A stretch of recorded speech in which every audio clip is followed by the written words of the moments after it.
Good day, everyone. My name is Reventing Dugan Jr. Let me begin with a simple idea. Diagnose before you prescribe. Many change effort fail not because people dislike change, but because leaders respond to the wrong problem. They see the symptom and rush to training, restructuring, or technology, even when the real issue is hidden deeper in the organization. In this presentation, we will look at diagnosis as the foundation of smart change. We will explore how to see misalignment clearly, how to gather evidence, and how to understand what is really happening in culture, structure, and process before recommending any solution. Why does diagnosis matter so much?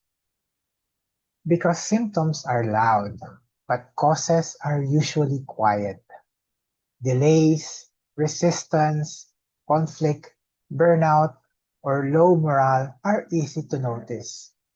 What is harder to see are the hidden drivers behind them. Unclear decision rights, broken workflows, poor coordination, fear of speaking up, or a culture that punishes honesty.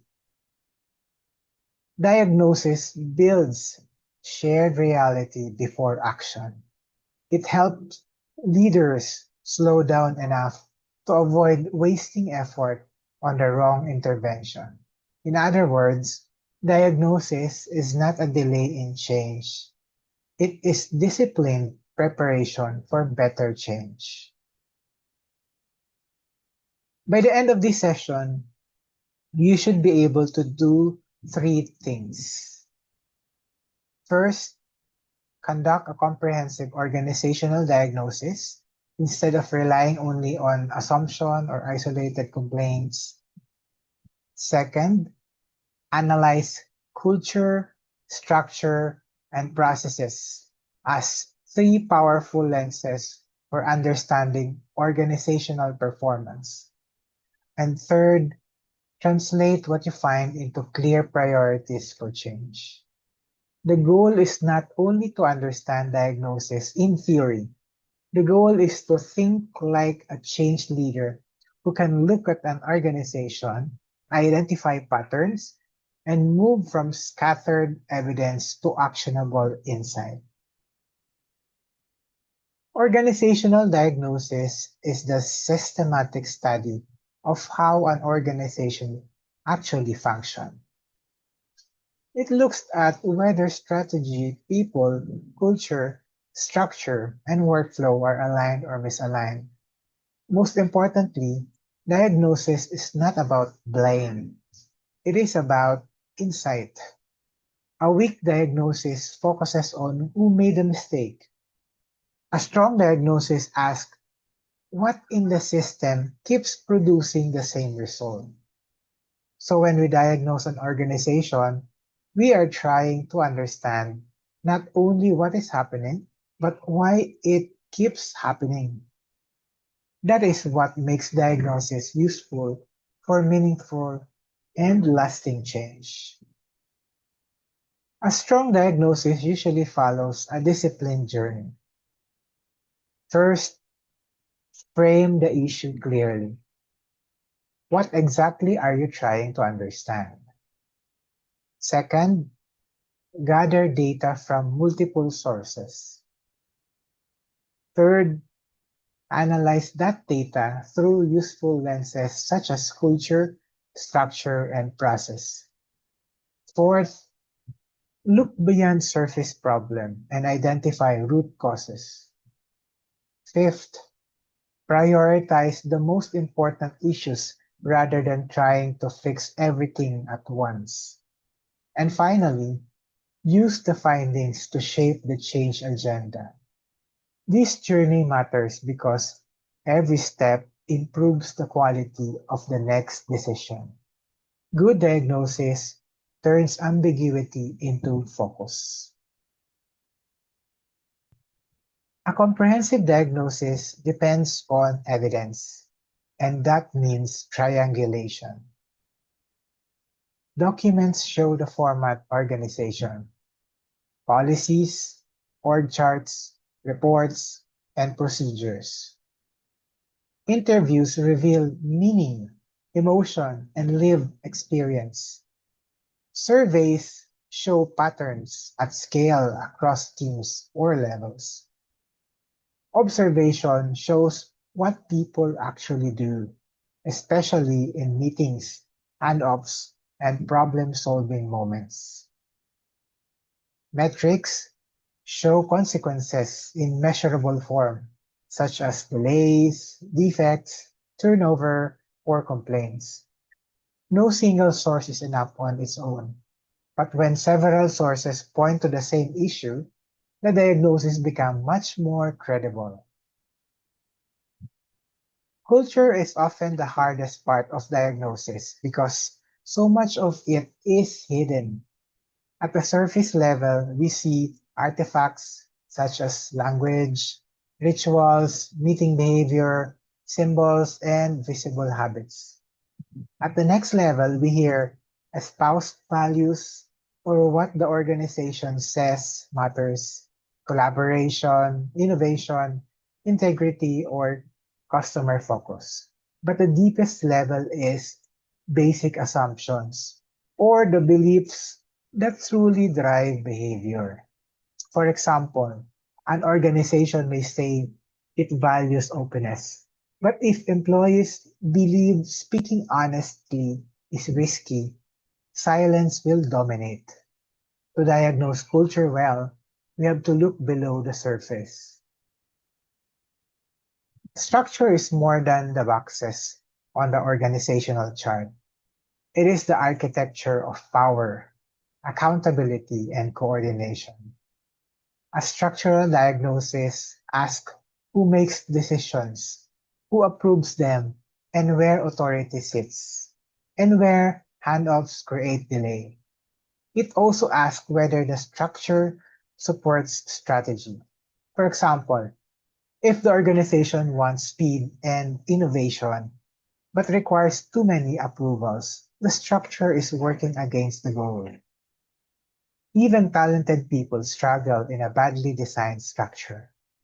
That is why structure matters so much in diagnosis. It shapes what people can do, how quickly they can act, and how well they can coordinate. If culture is the organization's personality and structure is its skeleton, process is its bloodstream. Processes determine how work actually moves. In diagnosis, the key is to map the work as it is, not simply as it is supposed to be. Where do delays happen? Where is work duplicated? Where does information get lost? Where do people repeat steps or correct errors?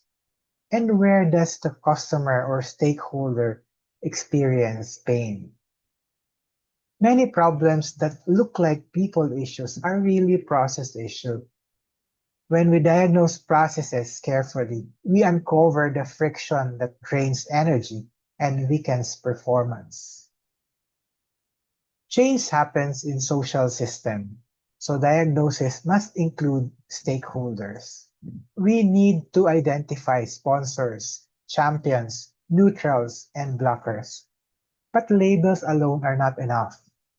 We also need to understand influence, readiness, concerns, and possible sources of resistance. Some people resist because they fear losing control. Others resist because earlier changes failed and trust was damaged. Others may appear neutral but hold critical influence. Stakeholder mapping helps leaders move from generic communication to strategic engagement. It shows who needs information, who needs involvement, and who may need reassurance before the change effort can move forward. One of the most important diagnostic skills is separating symptoms from causes.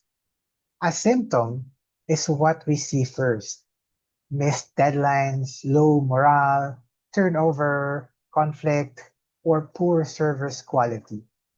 But diagnosis asks what recurring pattern sits underneath that symptom and what system cause keeps reproducing it. This is where tools such as 5 Whys, fishbone analysis, and pattern mapping become useful. If the late delivery is the symptom, repeated handoff failure may be the pattern, and unclear decision rights may be the deeper cause. The goal is to move from what is visible to the leverage point where change will actually matter. Once the evidence is gathered, diagnosis must be synthesized clearly. One of the most useful tools is the diagnostic statement. A simple format is this: because something in our culture's structure or process is happening, a certain pattern occurs, resulting in a specific problem. For example, because decision rights are unclear and bad news is discouraged, teams escalate issues too late, resulting in delays and customer dissatisfaction. A strong diagnostic statement is powerful because it turns scattered observation into one coherent explanation. It gives leaders a shared understanding of the problem they are actually trying to solve. Diagnosis should lead to prioritization because no organization can fix everything at once. Some findings suggest quick wins, which are visible improvements that are relatively easy to implement. Others point to strategic bets, which are harder but essential for deeper performance improvement. Still, others are capability builders, such as manager development, process measurement, or coordination routines that strengthen organization over time. Prioritization keeps the change agenda realistic. It helps leaders focus on the change that create the greatest value instead of overwhelming the organization with too many simultaneous interventions. Let us apply the framework to a simple case. Brightwave Health launches a digital patient platform, but soon the organization faces delays, burnout, and patient complaints. At first, leaders may blame the technology or say employees are resisting change, but the diagnosis reveals something deeper. There are duplicate approvals, unclear ownership across teams, and a culture where problems are escalated too late. Once the diagnosis is clear, the first moves also become clearer. Simplify handoffs, clarify roles, and normalize upward feedback. The point of this case is simple. Diagnosis changes the quality of the solution because it changes the definition of the problem. Let me close with 5 takeaways. First, see the whole system rather than isolated problems. Second, triangulate evidence so your diagnosis is credible. Third, analyze culture, structure, and process together because they interact. Fourth, search for root causes rather than reacting to symptoms. And fifth, translate insight into focused change priorities. Excellent diagnosis is not about collecting more data for its own sake. It is about seeing clearly enough to make better decisions.